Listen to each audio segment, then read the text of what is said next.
ከዛሬ 5 ወር በፊት ገደሉብኝ።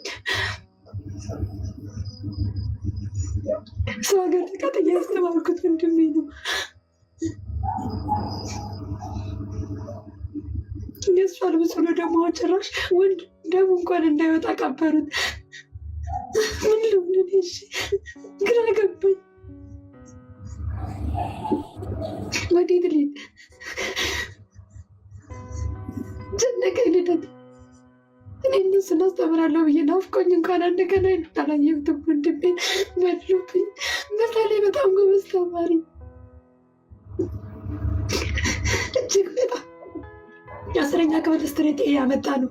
እንደ ክፍል አይደለም እንደ ትምህርት ቤት አንደኛ የወጣ ልጅ ነው። 12ኛ ክፍል 593 አምጥቶ አዲስ አበባ ዩኒቨርሲቲ የገባ ነው። ስኮላርሽፕ ደርሶት ወደ አሜሪካ ሊሄድ ፕሮሰስ ላይ የነበረ ልጅ ነው። እኔ 7 ዓመት ሰው ሀገር ሲቀጣል እነሱን ለማስተማር ነበር የራሴን ህይወት ረስቼ ለእነሱ የኖርኩት። ልጅ በዛሬ በጣም ንጹህ ልጅ ነው። በጣም ንጹህ ልጅ፣ ቆራቢ፣ ግቢ ጉባኤ ተማሪ። ኪዳነ ምሕረትን በጣም የሚወዳት እጅግ በጣም ይዘክራታል። ምን አድርጓቸው ይህን እንዳሰቡለት አላውቅም። በሎብኝ ወንድሜ።